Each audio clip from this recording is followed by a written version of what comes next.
It was maybe around the hour and a half mark of trying to fell a single boss in Hollow Knight that I came to this profound realization.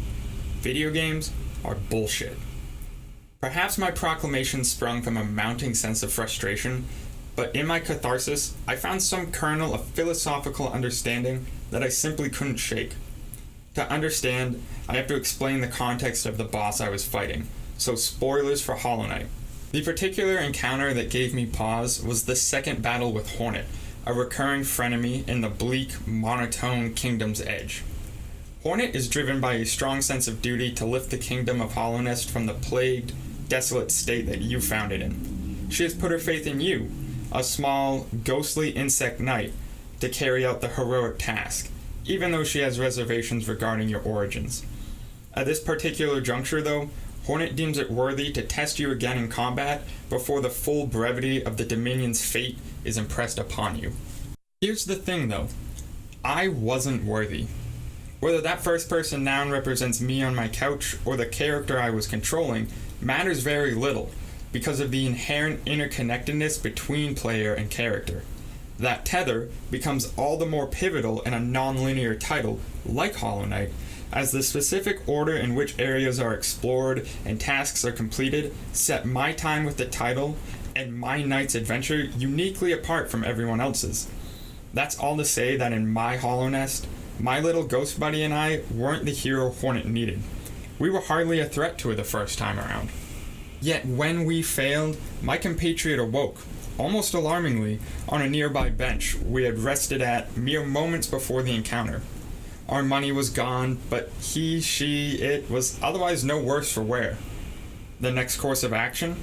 To try again, of course. But why did we have another opportunity? We had already failed Hornet and proved that the mantle of savior would not fit us.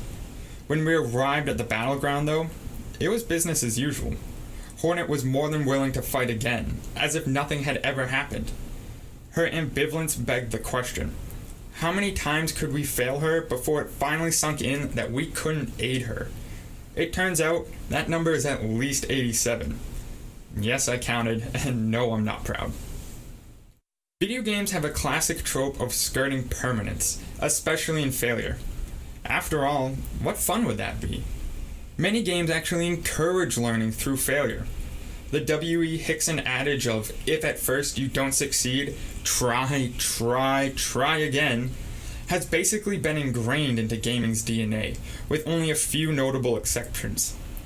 With an understanding of this keystone philosophy to game design, two massive disparities within games start to become apparent. The first was a commonality between all player characters in video games with fail states: reflexive time travel. Initially, I believed that PCs were the only ones that had the ability to resurrect themselves, or somehow otherwise access some power to return their vigor to them. But that couldn't be the case, because it would imply that whatever impact the hero had before their demise would carry through into their reincarnation. That reality never seems to hold true.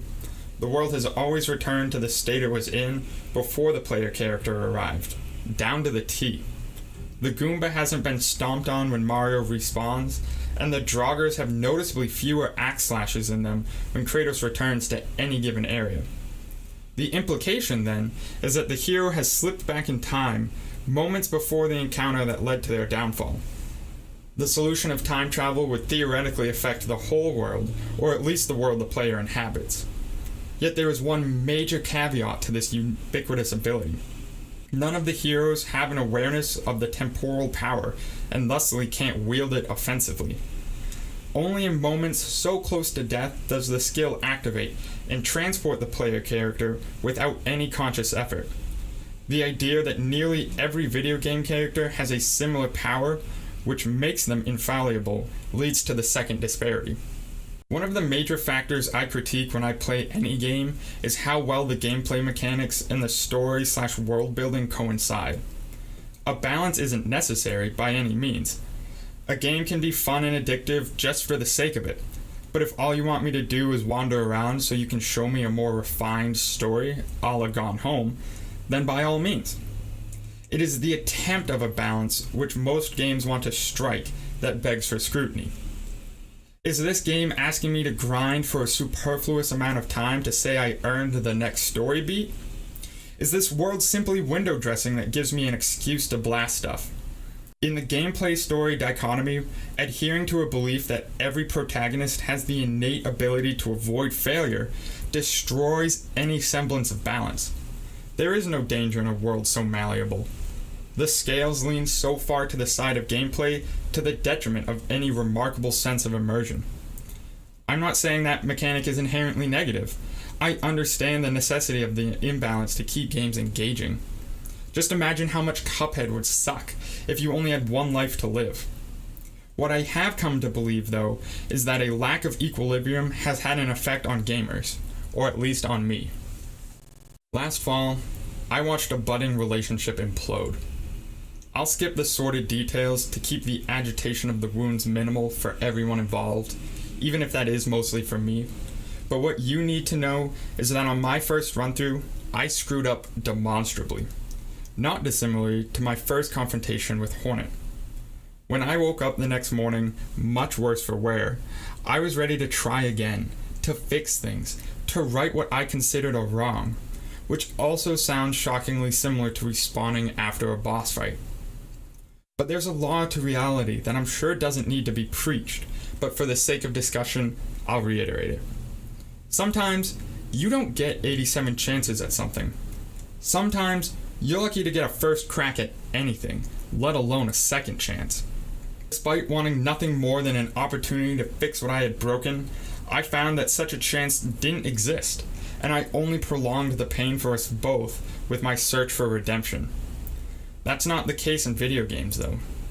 You take all the opportunities you need, because at the end of the day, it's all about you, isn't it, hero? Now, I'm not bemoaning that video games made me do it, or that I attribute them to my inadequacies. Nor am I saying that games have a similarly disabling effect on every gamer. Quite the opposite, in fact. I believe in the positive power of games, and can easily identify how particular games have had a lasting and healthy impact throughout my lifetime. But when I noticed a similarity between a negative character trait and a common practice in game design, I felt it deserved some pontification. For if we are not understanding of our weaknesses, how will we ever know when we have grown and obtained strength? Thanks for watching. If you liked this video, make sure to hit that like button down below, and if you enjoy the type of content Memory Card's putting out, head on over to our YouTube video and make sure you're subscribed. If you really like what we're doing, check us out on patreon.com/memorycardgames. Thank you much, and happy gaming.